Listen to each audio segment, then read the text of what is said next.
Hello students, आज हम बात करेंगे अपने नए टॉपिक फॉरगेटिंग की। फॉरगेटिंग जो कि रिलेटेड है मेमोरी से। हमने अपने पिछले वीडियो में पढ़ा था what is memory, process of memory and different types of memory.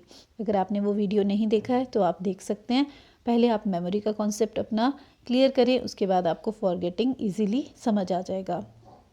हमने मेमोरी में पढ़ा था कि मेमोरी एक प्रोसेस है, मेंटल प्रोसेस है, जिसमें हम चीज़ों को लर्न करते हैं, उनकी रिटेंशन होती है माइंड में, और जब भी हमें ज़रूरत होती है we recall those learned material. That is the process of memory. लेकिन फॉरगेटिंग क्या है? Forgetting is just opposite of memory process. Forgetting बिल्कुल ऑपोजिट है, क्योंकि यहाँ पर फॉरगेटिंग में क्या होगा, जो भी हमने लर्न किया था उसकी रिटेंशन भी हुई थी माइंड में। Now we are not able to recall और revive that material, then that is due to forgetting. So forgetting means loss or modification of information already stored in individuals short term and long term memory. ये हमने memory में पढ़ा था, short term memory and long term memory. तो उसमें जो भी information हमारे स्टोर हो रखी है उसका जब लॉस हो जाएगा, या फिर हम थोड़ा सा बदल के या थोड़ा थोड़ा सा याद कर पा रहे हैं और काफ़ी कुछ भूल गए हैं, तो उसे ही हम फॉरगेटिंग कहेंगे। Forgetting is a kind of passive mental process. हम एक्टिवली नहीं कर रहे हैं, अपने आप इंटेंशनली नहीं कर रहे हैं। और इसमें क्या होगा, we are not able to recall experience और information that we have already learned. जैसे हमने मेमोरी में किया था कि मेमोरी में स्टेप्स थे कुछ। फर्स्ट इज़ लर्निंग, उसके बाद था रिटेंशन ऑफ थिंग्स, यानी हम ग्रहण कर लेते हैं, धारण कर लेते हैं, और उसके बाद जब भी हमें ज़रूरत होती है वी रिकॉल दोज थिंग्स, वो था मेमोरी। लेकिन फॉरगेटिंग में क्या है, हमने लर्न तो किया इन्फॉर्मेशन को, उसकी रिटेंशन भी हुई, लेकिन अब we are not able to recall और रिवाइव दोज थिंग्स। तो ये हमने ध्यान रखना है। फॉरगेटिंग किन चीज़ों की होगी? जो कभी लर्न हुई थी। अगर कोई चीज़ हमें लर्न ही नहीं हुई है, अंडरस्टैंड नहीं हुई है, तो उसको हम फॉरगेटिंग नहीं कहेंगे। तो फॉरगेटिंग के लिए ज़रूरी है कि कभी ये चीज़ें लर्न हुई थी और स्टोर भी हुई थी हमारे माइंड में, लेकिन अब वो धीरे धीरे हम भूल चुके हैं। Next, it is failure to retain और revive what has been earlier learned. कुछ डेफिनेशन समझेंगे। According to Munn, forgetting is loss, permanent और temporary, of the ability to recall और रिकॉग्नाइज समथिंग लर्नड अर्लियर। ये भी वही बात है कि जो भी हमने पहले लर्न किया था उसका लॉस एक तरह से वो टेम्पररी लॉस भी हो सकता है, मतलब थोड़े देर के लिए हम भूल जाते हैं और फिर कई बारी बाद में याद भी आ जाती है, या वो परमानेंटली भी हम भूल सकते हैं और रिकॉल हम ना कर पाएँ तो उसको ही हम कहेंगे forgetting. According to Drever, forgetting means failure at any time to recall an experience when attempting to do so or perform an action previously done. जो भी इंसिडेंट्स पहले हो चुका है या कोई इन्फॉर्मेशन हमने पहले एक्वायर की थी और अब हम उसको नहीं रिकॉल कर पा रहे हैं, तो उसे ही हम कहेंगे फॉरगेटिंग। ये हमने इसकी डेफिनेशंस कर ली। अब हम बात करते हैं इसके कॉजेज़ की। फॉरगेटिंग होती क्यों है और फॉरगेटिंग होगी भी कैसे? कुछ चीज़ें तो हमें याद रहेंगी काफ़ी टाइम तक, लेकिन कुछ चीज़ों को हम भूल जाएंगे। तो इसके कॉजेज़ अगर हम करें तो सबसे पहले तो फॉरगेटिंग हमने कर लिया कि it is a kind of failure to recall और revive the learned material, and forgetting is opposite of memory. Forgetting के कॉजेज़ बताने के लिए कुछ थ्योरीज बनी है, और ये जो थ्योरीज़ हैं इसको ही हम कॉजेज़ मान के चलते हैं। इन थ्योरीज़ में आपके सिलेबस में 3 थ्योरीज़ हैं। सबसे पहले ट्रेस डीके थ्योरी, जिसको हम क्षय का सिद्धांत कहते हैं। इंटरफेरेंस थ्योरी, जो बाधा एवं हस्तक्षेप का सिद्धांत है। रिट्रीवल फेलियर थ्योरी, पुनः प्राप्ति विफल का सिद्धांत। तो चलिए इनको डिटेल में पढ़ते हैं। First of all, trace decay theory, क्षय का सिद्धांत। आपने एक बात सुनी होगी स्टूडेंट्स कि समय के साथ साथ पुराने जो ज़ख्म होते हैं वो भर जाते हैं। इसका मतलब क्या होता है कि with the passage of time हमारी जो मेमोरीज़ है वो फेड अवे होने लगती है और फॉरगेटिंग होती है। यही एक कॉज है, या फिर ये थ्योरी में बताया गया रीज़न फॉरगेटिंग का। ये जो थ्योरी है ये दी थी एबिंगहॉस ने, नाम आप याद रख लेना। इनके अकॉर्डिंग क्या था कि प्रोसेस ऑफ फॉरगेटिंग क्या है? Forgetting is the process of fading away of learned material with the passage of time. इन्होंने टाइम को बहुत ज़्यादा इंपॉर्टेंस दी थी, टाइम को ही एक रीज़न बताया था मेमोरी लॉस का या फिर फॉरगेटिंग होने का। Memory leave traces in a brain. इनका मानना ये था कि जब भी मेमोरी होती है, हम कोई भी इंसिडेंस हमारे साथ होता है या हम लर्न करते हैं कुछ भी चीज़ या एक्सपीरियंस हम फेस करते हैं, तो उससे हमारे माइंड में कुछ इम्प्रेशंस रह जाते हैं, इमेजेस बन जाती हैं या ट्रेसेस या निशान की तरह वो रह जाते हैं। लेकिन टाइम के साथ साथ क्या होगा, with the passage of time ये जो हमारे ट्रेसेस दिमाग में रह गए थे, इम्प्रेशंस या इमेजेस थी, इनकी फेडिंग अवे हो जाएगी if we do not recall those things. अगर हम बार बार उसको रिवाइज ना करें तो टाइम के साथ साथ वो फेड अवे हो जाएंगी। So this theory states that forgetting occurs as a result of automatic decay or fading of the memory trace. इन्होंने ज़्यादा फोकस किया टाइम पे, और दूसरा इनका मानना ये था कि जो शॉर्ट टर्म मेमोरी है उससे डिकेइंग जो होगी, डिके का मतलब क्या होता है, डिके का मतलब होता है किसी भी चीज़ का ख़त्म हो जाना। टाइम के साथ साथ जब कोई चीज़ नष्ट हो जाएगी, ख़त्म हो जाएगी, सूख जाएगी, डिस्ट्रॉय हो जाएगी, तो उसे हम डिके कहते हैं। तो जो ट्रेसेस माइंड में थे बने हुए मेमोरीज़ के, एक्सपीरियंसेस के, वो जब डिके हो रहे हैं, लॉस हो रहा है उसका, तो इसलिए हमने इसको कहा ट्रेस डिके थ्योरी। तो इन्होंने ये कहा कि शॉर्ट टर्म मेमोरी जो है वो कुछ टाइम के लिए इंफॉर्मेशन को रख सकती है, फॉर 15 to 30 सेकेंड्स के लिए। ये हमने मेमोरी में पढ़ा था कि शॉर्ट टर्म मेमोरी का ड्यूरेशन इतना कम होता है, 15 से 30 सेकेंड्स तक हमारे माइंड में चीज़ें रहेंगी। और अगर हम उन्हें बार बार रिवाइज ना करें, if these are not rehearsed, then trace decay happens, या फिर फेड अवे हो जाएंगी चीज़ें। एबिंगॉस ने अपनी जो स्टडीज़ थी उसके बाद ये कंक्लूड किया कि जब भी हम कोई चीज़ लर्न करते हैं उसके 20 मिनट्स के बाद हमें सिर्फ 72% याद रहता है, या फिर उसकी रिटेनिंग होती है। 72% रिटेनिंग का मतलब है कि 28% फॉरगेटिंग हो गई है। After 1 hour of learning 44% is retained, means 56% forgetting is there. After 6 days 36% is retained, 64% forgetting is there. After 1 month, 1 महीने के बाद क्या होगा, सिर्फ 21% ही हमें याद रहेगा अगर हमने लर्न किया था अच्छे से और उसको रिवाइज नहीं किया, और 79% फॉरगेटिंग हो चुकी होगी। इसके बेसिस पर ही एबिंगॉस ने ये कहा था कि time is the major reason for forgetting of things.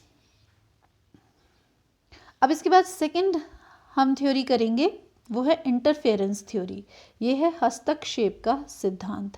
Interference का मतलब क्या होता है, जब एक चीज़ एक ब्लॉक क्रिएट करेगी, बैरियर क्रिएट करती है दूसरी चीज़ के लिए।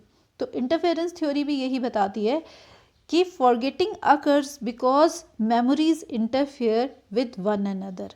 हमने एक चीज़ सीखी सपोज, फिर कुछ टाइम बाद हमने दूसरी चीज़ सीखी, उससे सिमिलर होगी ज़्यादातर, तो उस केस में होता है ये। तो इससे क्या होगा कि एक चीज़ हो सकता है कि ये चीज़ एक प्रॉब्लम क्रिएट कर रही है पिछला याद रखने में, या फिर हमने पहले वाला याद रखा और इससे हमें कुछ नया मटेरियल याद नहीं हो रहा है, तो ये इंटरफेरेंस क्रिएट करेगी। तो यही है इंटरफेरेंस थ्योरी। यहाँ पर टाइम की बात नहीं की गई है, सिर्फ ये बात की है कि 2 कॉन्सेप्ट्स, 2 या 3 जो भी कॉन्सेप्ट्स हैं या लर्न मटेरियल है, वो कुछ ब्लॉकेजेस क्रिएट करते हैं दूसरे में। मेमोरी कैन बी डिस्टर्प्टेड और interfered with by what we have previously learned और by what we will learn in future. अब इंटरफेरेंस थ्योरी में भी हम 2 टाइप्स करते हैं, एक है प्रोएक्टिव एंड रिट्रोएक्टिव इंटरफेरेंस। ये इंपॉर्टेंट है, ये ध्यान से आप कर लें, इससे क्वेश्चन आ जाता है टैट में या नेट में भी। प्रोएक्टिव इंटरफेरेंस का मतलब क्या होता है, देखिए हमने पहले कोई एक चीज़ पढ़ी सपोज ए, और कुछ टाइम के बाद हमने पढ़ा कोई और चीज़ ए डैश। अब क्या होगा कि जो हमने पहले वाली चीज़ पढ़ी वो इतने अच्छे से पढ़ी थी कि हमें नेक्स्ट जो चीज़ है वो याद ही नहीं हो पा रही है। तो इंटरफेरेंस कौन क्रिएट कर रहा है, previously learned material is creating interference or barrier for learning the new material। तो इसे हम कहते हैं प्रोएक्टिव। आप ऐसे याद रख सकते हो, pro previous, previous thing is very active, तो वो एक्टिवली हमने बहुत अच्छे से याद कर लिया, किसी का जैसे नेम होता है, हमने किसी इंसान का नाम याद रखा, अब नेक्स्ट भी अगर कोई इंसान है उसका नाम याद नहीं हो रहा है या फिर उसका सेम नेम है लेकिन हमें प्रीवियसली का ही चेहरा दिमाग में आ जाता है, तो ये भी है प्रोएक्टिव। तो प्रोएक्टिव क्या हुआ कि वो इसमें होगा interference by previous memories when we can't learn new task because of an old task, तो ये हो गया proactive interference. Then is retroactive interference, पृष्ठोन्मुखी बाधा, इसमें ऑपोजिट हो जाएगा। इसमें क्या है कि हमने पहले तो लर्न किया, कोई चीज़ हमने लर्न की थी पहले और उसके बाद कुछ टाइम बाद हमने दूसरी चीज़ सिमिलर लर्न की। अब इससे क्या हुआ कि हम पहले वाला तो भूल गए, ये हमारे फेड अवे होने लग गया, लेकिन नया जो है वो हमें याद रह गया। तो इसमें कौन ब्लॉकेज क्रिएट कर रहा है, न्यू मटेरियल कर रहा है ब्लॉकेज क्रिएट या बैरियर, और फेडिंग अवे या फिर फॉरगेटिंग किसकी हो रही है, जो हमने पहले याद किया था। तो it occurs when we forget previously learn task due to learning of new task, later learning interferes with earlier learning, तो इसको हम कहेंगे रिट्रोएक्टिव इंटरफेरेंस। अगर रिवाइज करें तो प्रोएक्टिव इंटरफेरेंस में क्या होगा, जो हमने प्रीवियस लर्न किया था पहले वो इंटरफेरेंस क्रिएट करेगा न्यू लर्निंग में। रिट्रोएक्टिव में जो न्यू टास्क है वो इंटरफेरेंस क्रिएट करेगा जो हमने पहले अर्लियर टास्क था या प्रीवियसली लर्न मटेरियल था उसकी फॉरगेटिंग हो जाएगी। अब इसके बाद ये है कि फैक्टर्स अफेक्टिंग इंटरफेरेंस, ऐसे कौन से फैक्टर्स हैं जो इंटरफेरेंस जिनकी वजह से होगी या रिस्पॉन्सिबल जो होंगे। सबसे पहले डिग्री ऑफ लर्निंग, अगर हम कम याद करते हैं, थोड़ा सा हमने याद किया, ज़्यादा डिटेल में या डीपली याद नहीं किया, तो फिर ऑब्वियसली चांसेस होंगे कि हम उसको भूल जाएंगे, क्योंकि नया मटेरियल अगर याद किया जाएगा तो फिर वो उसको पुराने को हम भूल सकते हैं। अगर हम ज़्यादा अच्छे से लर्न करते हैं तो फिर इंटरफेरेंस कम होगी। Then simultaneous learning of two tasks, अगर हम दो चीज़ें एक साथ साथ पढ़ रहे हैं तो फिर उससे क्या होगा, इंटरफेरेंस क्रिएट हो सकती है। हम एक सब्जेक्ट भी पढ़ रहे हैं दूसरा भी पढ़ रहे हैं तो याद रखने में प्रॉब्लम हो रही है, तो वो भी एक तरह की इंटरफेरेंस होगी। सिमिलैरिटी ऑफ टास्क, अगर दो टास्क सिमिलर से हैं तो फिर कन्फ्यूजन हो जाएगा, तो जितनी ज़्यादा सिमिलैरिटी होगी दो चीज़ों में उतनी ज़्यादा इंटरफेरेंस क्रिएट हो सकती है। Amount of material learn previously is less और मोर रिट्रोएक्टिव फॉरगेटिंग, अगर जो हमने पहले पढ़ा था मटेरियल वो कम है, कम पढ़ा हमने, वो ज़्यादा अच्छे से नहीं पढ़ा, तो जो नया हम पढ़ेंगे वो ऑब्वियसली वो क्या करेगा, एक इंटरफेरेंस क्रिएट कर देगा पुराने वाले के लिए। अब थर्ड थ्योरी है रिट्रीवल फेलियर थ्योरी। सबसे पहले हमने की ट्रेस डीके थ्योरी, फिर उसके बाद हमने इंटरफेरेंस थ्योरी की, अब थर्ड आती है रिट्रीवल फेलियर थ्योरी, जिसे हम पुनः प्राप्ति विफल का सिद्धांत कहते हैं। कई बार आपके साथ भी होता होगा कि हम किसी भी इंसान का कोई नाम याद रखने की कोशिश करते हैं, जैसे कोई दिखा और फिर क्या होता है, नाम याद नहीं आ रहा, बहुत कोशिश कर रहे हैं, याद भी था लेकिन हम सोचते हैं कि मुंह पे तो आ रहा है, लेकिन अब मतलब ध्यान तो है लेकिन अभी बोला नहीं जा रहा है। या फिर क्वेश्चन कोई एग्जामिनेशन हॉल में हमें याद नहीं आ रहा है, हम कितनी कोशिश कर रहे हैं लेकिन बाद में जैसे ही हम बाहर निकलते हैं और एकदम से याद आ जाता है। तो ये किस वजह से, इसको हम कहते हैं रिट्रीवल फेलियर थ्योरी, कि जब कोई भी चीज़ हमारी मेमोरी में तो है, परमानेंट मेमोरी में है, लॉन्ग टर्म मेमोरी में है, लेकिन किसी एक पर्टिकुलर इंस्टेंस में या फिर किसी टाइम पर वो याद नहीं आ रही है, उसकी रिट्रीवल नहीं हो पा रही है, तो इससे हम कहते हैं retrieval failure theory.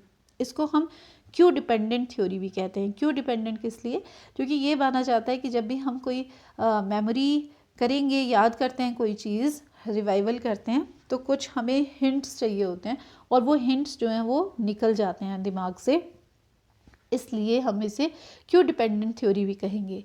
This forgetting is cause due to retrieval failure और inadequate memory cues. Retrieval means process related to recovering information from storage. Storage में हमारे जो स्टोर हो रखी होती हैं चीज़ें, उससे क्या है कि निकल के नहीं आ पा रही है, हम रिकॉल नहीं कर पा रहे हैं, तो वो रिकॉल जब हम नहीं कर पाएंगे तो वो रिट्रीवल फेलियर हो गया। वी फॉरगेट, इसका एग्जाम्पल है we forget names of some person but at some other time we again recall it. एक टाइम पे हमें याद नहीं आ रहा किसी का नाम और बाद में कभी याद आ जाता है, तो वो भी रिट्रीवल फेलियर थ्योरी है।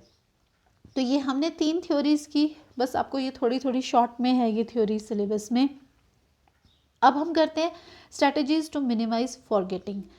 आपको इसमें नेक्स्ट टॉपिक है कि ऐसी कौन सी स्ट्रैटेजीज हैं, वेज हैं, फैक्टर्स हैं जिससे कि हम फॉरगेटिंग को मिनिमाइज कर सकते हैं। बीइंग टीचर हमें ज़रूरत है ये जानने की कि कैसे हमारे बच्चे, स्टूडेंट्स, अब जो भी हम उन्हें सिखाएं वो भूल ना जाएं, मिनिमम हो फॉरगेटिंग और मैक्सिमम मेमोरी हो।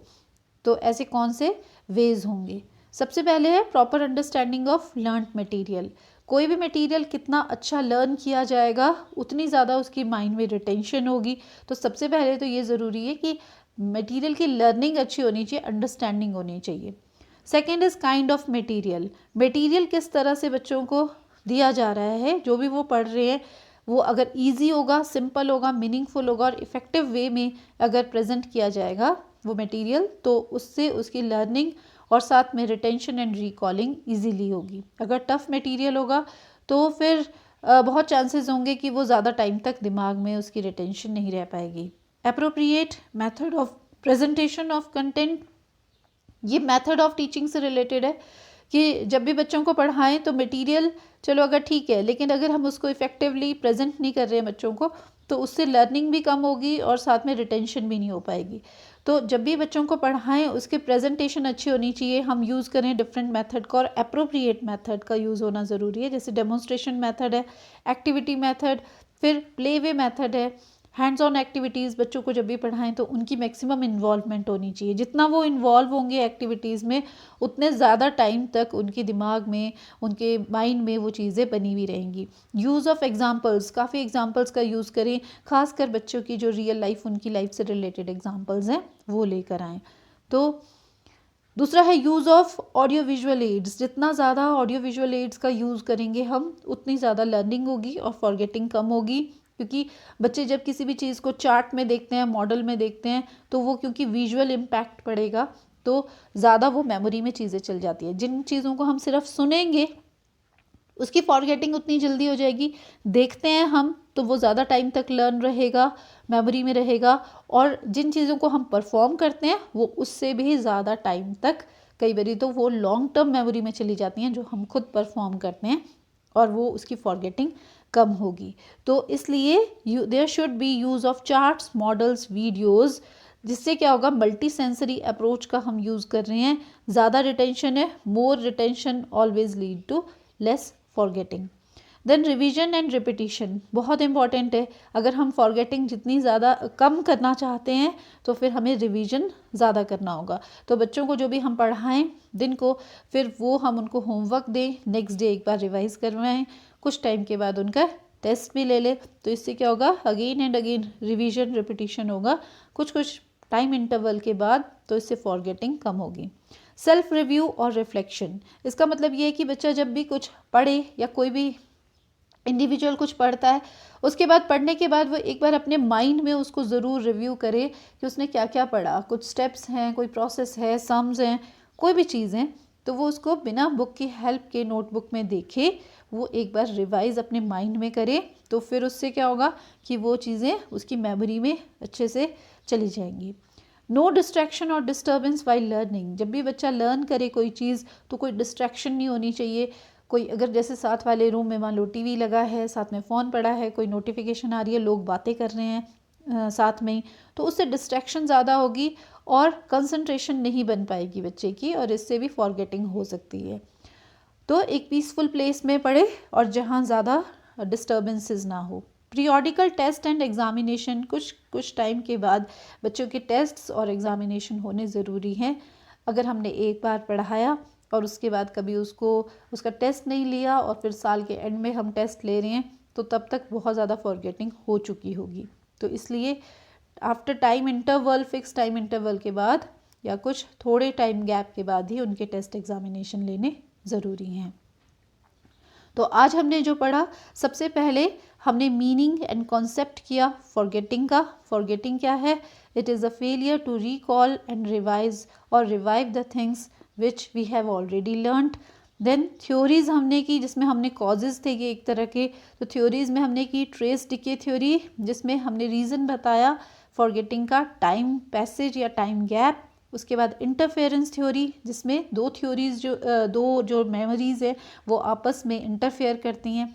रिट्रीवल फेलियर थ्योरी, कुछ टाइम के लिए हमारी माइंड में जो स्टोर इन्फॉर्मेशन है वो हम रिवाइव नहीं कर पा रहे हैं, रिट्रीव नहीं कर पा रहे हैं, लेकिन किसी और इंसिडेंट्स में वो याद भी आ जाती है।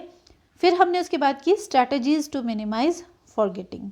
तो ये हमने आज का टॉपिक किया।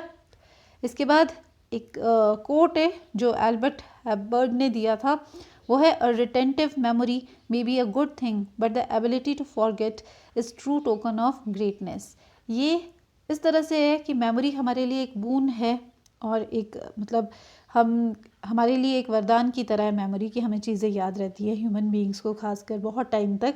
लेकिन फॉरगेटिंग होनी नहीं चाहिए जो काम की चीज़ें हैं, लेकिन कहीं ना कहीं फॉरगेटिंग भी हमारे लिए एक बोन की तरह है, क्योंकि जो चीज़ें याद नहीं रहनी चाहिए उनका भूलना ठीक होता है। खैर ये डिफरेंट है आपके इसमें स्टडी कॉन्सेप्ट से। तो आई होप आपको समझ आ गया होगा फॉरगेटिंग का कॉन्सेप्ट जो हमने किया। मिलते हैं अगले वीडियो में। Thank you so much.